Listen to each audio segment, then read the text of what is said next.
కేసీఆర్ ఇలాకాలో ఎంతో ప్రతిష్టాత్మకంగా చేపట్టిన ఎడ్యుకేషనల్ హబ్ సంతోషిమాత ఆలయ పరిసర ప్రాంతాల్లో మద్యం దుకాణాలు ఏర్పాటు చేయడం సరికాదని కాలనీవాసులు అన్నారు.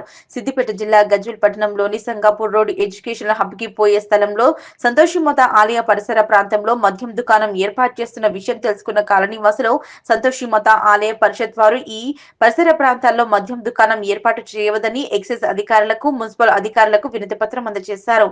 అనంతరం మీడియా సమావేశంలో వారు మాట్లాడుతూ మద్యం దుకాణాల ఏర్పాటుకు తాము అడ్డురామని, నిత్యం మహిళలు పాఠశాలలకు విద్యార్థులు తిరిగే స్థలంలో మద్యం దుకాణం ఏర్పాటు చేయడం సరికాదన్నారు. ఇంటిగ్రేటెడ్ ఆఫీస్ కి నిత్యం వేలాది మంది వస్తుంటారని, మద్యం దుకాణానికి ఈ స్థలం అనువైంది కాదు అని దుకాణ యజమానులు నిర్ణయం మార్చుకుని వేరే స్థలంలో మద్యం దుకాణం ఏర్పాటు చేసుకోవాలని, లేనిచో మహిళలతో కలిసి పెద్ద ఎత్తున ధర్నా చేస్తామని హెచ్చరించారు. సంతోష్ మాత ఆలయం పక్కన ఒక కాళికా నగర్ అనేది ఏర్పాటు చేసుకున్నాము ఎడ్యుకేషన్ హబ్ దగ్గర. అక్కడ మేము 7 years నుంచి అక్కడనే ఉంటున్నాము. అక్కడ కుటుంబాలు ఒక కాలనీ లాగా ఏర్పడ్డది, మంచిగా ఉన్నాము. అందుబాటులో గ్రౌండ్ ఉంది మాకు. అటు ముందు ఎడ్యుకేషన్ హబ్ కూడా ఉన్నది. అందరు వేల మంది పిల్లలు వస్తుంటారు, పోతుంటారు. యథావిధిగా ప్రశాంతత గాలి కోసం వేల మంది గజ్వేల్లో ఉన్న ఎక్కడ ఉన్న వాళ్ళు ఇట్లా మా గ్రౌండ్ దగ్గరకు వచ్చి వాకింగ్ చేస్తున్నారు. చాలా ప్రశాంతమైన వాతావరణం ఉందండి మా దగ్గర. ఇక్కడెక్కడి నుంచో వచ్చి ఇక్కడ వాకింగ్ చేసుకొని వెళ్ళడం అంత బాగుంటుంది. అట్లాంటి ఇంత ప్రశాంతంగా ఉన్న మా కాలనీకి వచ్చి వైన్స్ టెండర్ పడ్డదని అక్కడ వైన్స్ కట్టడం స్టార్ట్ చేయడం ఇది చాలా బాధాకరమైన విషయము. మా ఊళ్ళో టైంకు ఇంట్లో ఎవరున్నా లేకపోయినా ఇప్పుడు 10 వరకు ఓపెన్ ఉంటాయి షాప్స్. ఇంత ముందులాగా లేదు, స్వేచ్ఛగా తిరగలేము. సాయంకాలం దేవాలయానికి ఖచ్చితంగా వెళ్తాం, మార్నింగ్ వెళ్తాం. ఇప్పుడు పొద్దున లేస్తే మేము చిన్న అవసరానికి కూడా మేము వెళ్ళాల్సిన దారి. మేమే కాకుండా మాతో పాటు వేల మంది పిల్లలు ఉన్నారు. మన తెలంగాణలో ఎక్కర్లేనటువంటి ఎడ్యుకేషన్ హబ్ మన దగ్గర ఉంది, మన గజ్వేల్లో. దానికి సంతోషపడదామా? మన కాలనీలో ఇలాంటి మన రోడ్డుకి ఇలాంటి ఇంకొక వైన్స్ అనేది కడుతున్నందుకు బాధపడదామా? అర్థమైతలేదు. ఇది మాత్రం రావడానికి వీల్లేదు. వేల మంది పిల్లలు ఎక్కడెక్కడి నుంచో ఊళ్ళలో నుంచి వచ్చి ఇక్కడ మన దగ్గర చదువుకుంటున్నారు. పిల్లలకు అందరికీ ఇబ్బంది అవుతుంది. వాళ్ళ తల్లిదండ్రులు ఎంతో కష్టపడి చదివించడానికి మన గజ్వేల్లో మన గత ప్రభుత్వం ఇచ్చినటువంటి మంచి ఎడ్యుకేషన్ హబ్ ఉంది. విద్య కోసము ఎంతో మంది పిల్లలు వస్తున్నారు. అట్లే మన దగ్గర అందుబాటులో టెంపుల్ ఉంది. మేము ఎంతో మంది వెళ్తాం అక్కడికి, భక్తులం ఎంతో మంది వెళ్ళి ఎంతో మంది పోయి అక్కడ ఉండడము, చాలాసేపు ఉండి భజనలు అవి ఇవి చేసుకొని రావడం ఇట్లా లేట్ అవుతుంటుంది. అలాంటి టైంలో మేము వచ్చేటప్పుడు మేము ఒక్కరమే వస్తుంటాము, మా వాళ్ళు రారు. మేము ఓన్లీ లేడీస్మే వస్తుంటాము. అలాంటప్పుడు మాకు ఎవరు సెక్యూరిటీ ఉంటారు? పిల్లలకు ఎవరు సెక్యూరిటీ ఉంటారు? అందుబాటులో గవర్నమెంట్ ఇట్లా టైంకు ఎవరి పనిలో వాళ్ళు ఉంటారు. మా పరిస్థితి ఏంది? ఇంత మంచి ప్రశాంతమైన వాతావరణాన్ని ఎందుకు పాడి చేస్తున్నారు? ఎలాగో అన్ని ఖరాబ్ చేసేస్తున్నారు. కనీసం ఉన్న కాలనీనన్నా మంచిగా ఎందుకు ఉంచడం లేదని మా బాధ.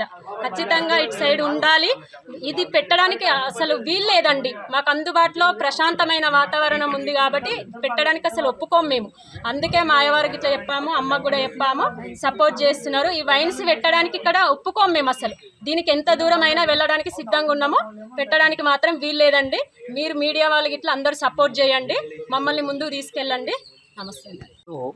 ఒక విచారకరమైనటువంటి విషయం తెలిసింది.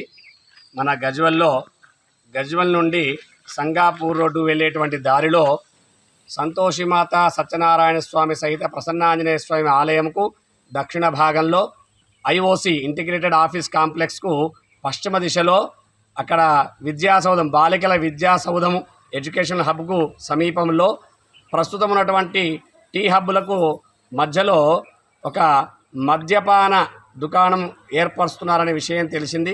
అది చాలా విచారకరము, బాధాకరమైంది.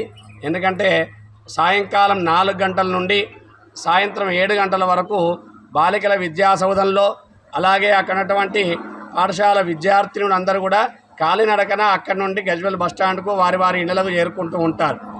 దానిలో సాయంకాలం అక్కడ ఉన్నటువంటి గ్రౌండ్లో గృహిణులు, అధికారులు, వాళ్ళ పిల్లలు అందరూ కూడా సాయంకాలం ఈవినింగ్ వాకింగ్కి వస్తూ ఉంటారు. సాయంకాలం సంతోషమాత దేవాలయంలో జరిగేటువంటి ఉత్సవాలకు ప్రతినిత్యము అక్కడ దీపారాధన చేయడానికి మహిళలందరూ అక్కడి నుంచి వస్తుంటారు. ఈ పరిస్థితుల్లో ఎంతోమంది వృద్ధులు, ఎంతోమంది ఎన్నో అవసరాల కోసము ఇంటిగ్రేటెడ్ ఆఫీస్ కాంప్లెక్స్కి వస్తుంటారు. ఆ సమీపంలో ఈ మద్యపాన దుకాణం అసలు ఎందుకు అనుమతిస్తున్నారో అర్థం కావటం లేదు. మా కాలనీవాసులందరూ కూడా బాధపడుతూ ఈ సమస్యను పరిష్కరించడం కోసమని స్థానిక ఎక్సైజ్ శాఖ సిఐ గారిని అవ్వడానికి వచ్చాం.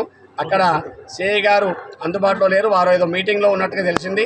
ఇక్కడ ఉన్నటువంటి అందుబాటులో ఉన్నటువంటి ఎస్ఐ గారికి మా వినతి పత్రాన్ని ఇక్కడ అందించడం జరిగింది. దయచేసి పెద్దలు, ఎందుకంటే ఈ విషయాన్ని మీడియా మిత్రుల ద్వారా ఖచ్చితంగా జిల్లా పరిపాలనాధికారి అయినటువంటి కలెక్టర్ గారికి, ఆర్డీఓ గారికి కూడా మేము మా వినతి పత్రం అందిస్తాం. కానీ మీ ద్వారా కూడా అక్కడికి వెళ్ళి ప్రజలందరూ కూడా చక్కగా ఉండాల్సి ఎంతో ఆనందంగా మెలిగేటువంటి ఈ సమయంలో ఇక్కడ ఈ మద్యపాన దుకాణం పెట్టడం వల్ల కుటుంబాలలో చాలా ఇబ్బంది కలుగుతుందనే విషయాన్ని ఇక్కడ స్థానిక మహిళలందరూ చాలా ఇబ్బంది పడుతూ చెప్పినారు. కాబట్టి దాన్ని దృష్టిలో ఉంచుకొని ఈ మీడియా ద్వారా అధికారులందరినీ కూడా, దీనికి సంబంధించినటువంటి అందరు అధికారులను, ప్రభుత్వాధికారులను, ప్రభుత్వ అధినేతలను అందరినీ కోరేది, ఆ ప్రాంతంలో కాకుండా మరొక్క చోట మీరు ఏర్పాటు చేసుకోవాల్సిందిగా. మీ వ్యాపారాలకు మేమేం అడ్డు కాదు, కానీ అక్కడ ఉన్నటువంటి పరిస్థితులను దృష్టిలో ఉంచుకొని ఆ స్థలంలో ఇవ్వకుండా మీరు దాన్ని మార్చుకోవాల్సిందిగా. ఆ స్థల యజమానులు కూడా ఇటువంటి దానికి వాళ్ళు ఇవ్వడము భావ్యం కాదు. ఎందుకంటే అక్కడ ఉన్నటువంటి దేవాలయం కానీ, అక్కడ ఉన్నటువంటి బాలికల విద్యా సౌధం కానీ, అక్కడ 24 గంటలు ఎంతోమంది పిల్లలు తిరుగుతూ ఉంటారు. మరి ఆ ప్రాంతంలో ఇవ్వడం భావ్యం కాదు. వారు కూడా పునఃసమీక్షించుకొని ఇక్కడ ఈ మద్యపాన దుకాణాన్ని పెట్టకూడదని మేమందరం కూడా ముక్తకంఠంతో చెప్తున్నాం. ఖచ్చితంగా దీన్ని ఇక్కడి నుంచి తీసేయవలసిందిగా వారిని సూచన చేస్తున్నాం. ప్రభుత్వానికి, అధికారులకు విజ్ఞాపన చేస్తున్నాం.